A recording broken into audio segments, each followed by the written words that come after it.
Hello, I'm Thal Smith, and today I'm just doing a few poetry readings from John Milton. I'm going to start with El Allegro. Hence, loathed melancholy of Cerberus and blackest midnight born, in Stygian cave forlorn, monks' horrid shapes and shrieks and sights unholy, find out some uncough'd cell, where brooding darkness spreads his jealous wings.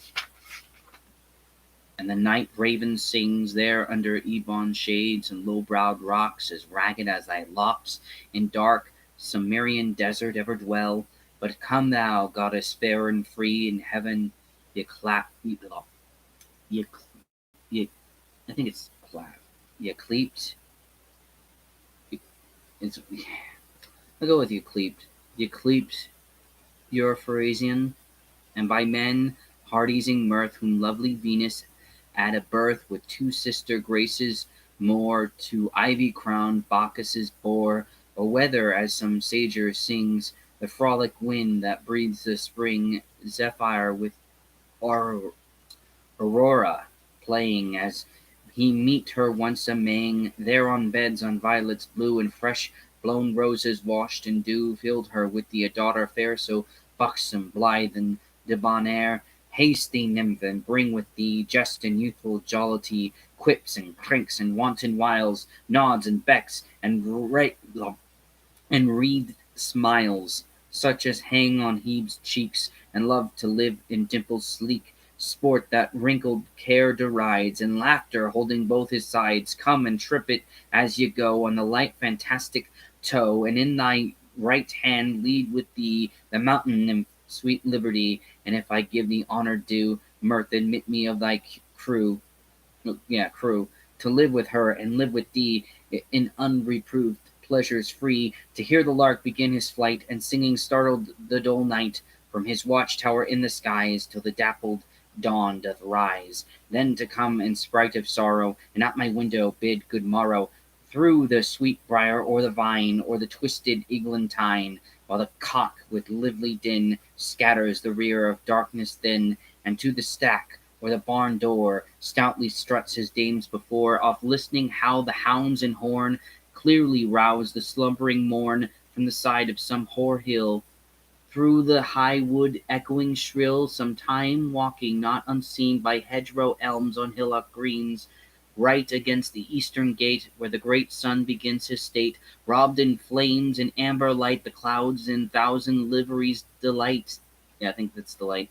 While the ploughman near at hand whistles o'er the furrowed land, and the milkmaid singeth blithe, and the mower whets his scythe, and every shepherd tells his tale under the hawthorn in the dale. Straight mine eye hath caught new pleasures, whilst the link skipped round it measures russet lawns and fallows grey, where the nibbling flocks do stray, mountains on whose barren breast the labouring clouds do often rest, meadows trim with daisies pride.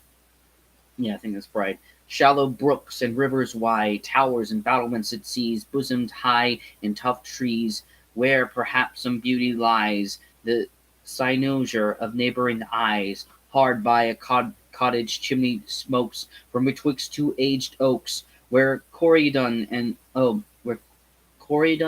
Thisseres met, or at their savoury dinner set of herbs and other country messes, which the neat-handed Phyllis dresses, and then in haste her bower she leaves, with Thistleus to bind the sheaves, or if the earlier season lead to the tanned haycock in the mead, sometimes with secure delight the upland hamlets will invite, when the merry bells ring round, and the jocund rebecks sound, to many a youth and many a maid dancing to the Cherokee shade, I think that's what it says, and a young and old come forth to play on a sunshine holy day, till the livelong daylight fail, then to the spicy nut brown ale, with stories told of many a feat, how fairy Mab the junkets eat. She was pinched and pulled, she said, and he by friar's lanthorn led, tells how the drudging goblins sweet to earn her cream bowl duly set, when in one night airy glimpse of morn his shadowy flail hath threshed the corn, that 10 days' labourers could not end, then lies him down the lubber'd fend, and stretched out on the chimney's length, basks at the fire his hairy strength, and crop full out of the doors he flings, ere the first cock his matin rings. Thus done, the tales to bed they creep, by whispering winds soon lulled asleep.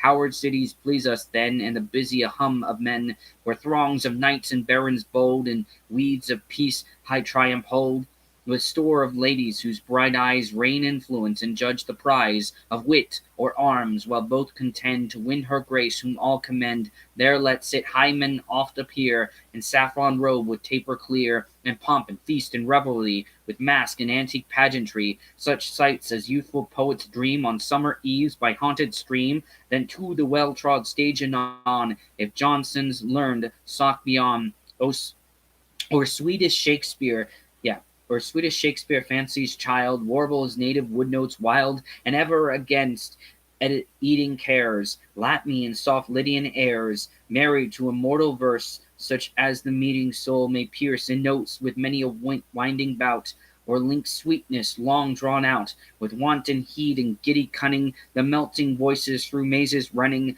untwisting all the chains that tie the hidden soul of harmony, that Orpheus' self may heave his head from the golden slumber on a bed of heaped Elysian flowers, and hear such strains as would have won the ear of Pluto, to have quite set free his half regained Eurydice. I think I said that right.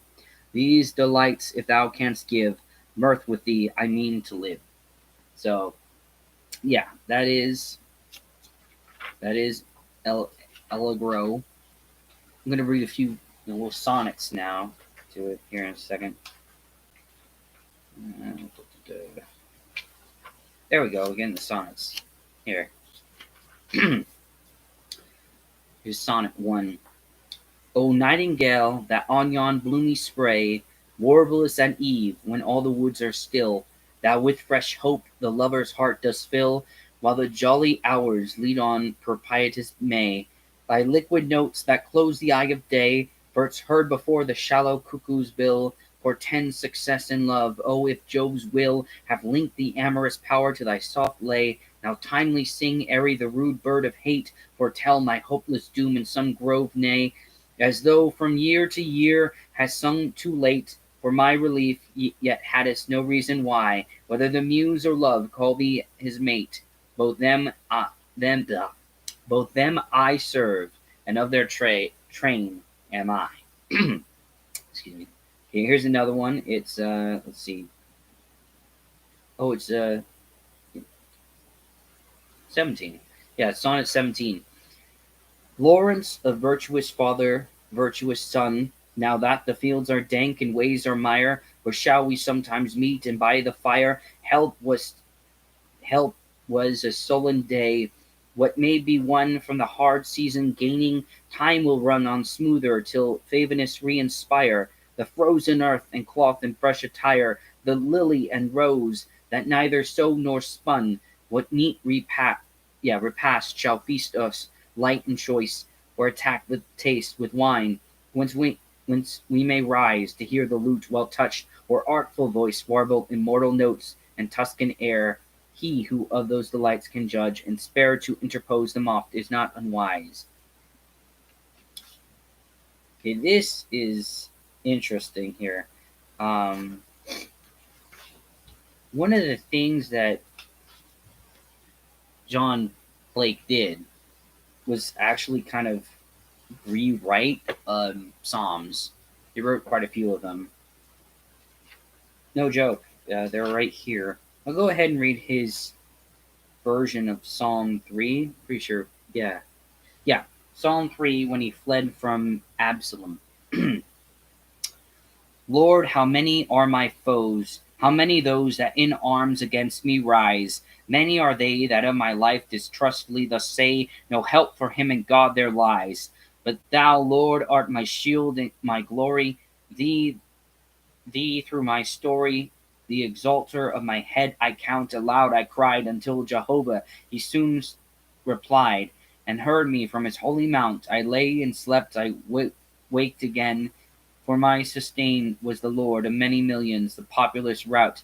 I fear not, though encamping round about, They pitch against me their pavilions. Rise, Lord, save me, my God, for thou hast smote ere now on the cheekbone of my foes. Of men abhorred hast broke the teeth. This help was from the Lord. Thy blessing on thy people flows. Okay, so I'm gonna read one more little poem and call it for night or day, morning, whatever it is, wherever it is you're from, time wise. Let's see.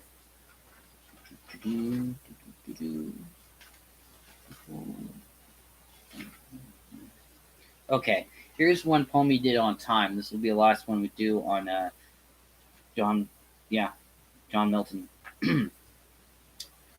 Fly, envious time, till thou run out thy race. Call on the lazy, leaden stepping hours, whose speed is but the heavy plummet's pace, and glut thyself with what thy womb devours, which is no more than what is false and vain, and merely mortal dross. So little is our loss, so little is thy gain. For when at each thing bad thou hast entombed, and last of all thy greedy self consumed, then long eternity shall greet our bliss with an individual kiss, and joy shall overtake us as a flood.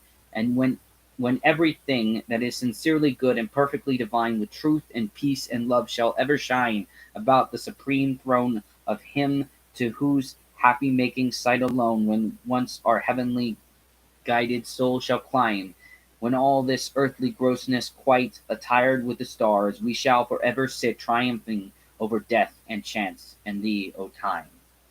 So yeah, that's a bit of John Milton for you. See you later. Yeah. Goodbye. Bye.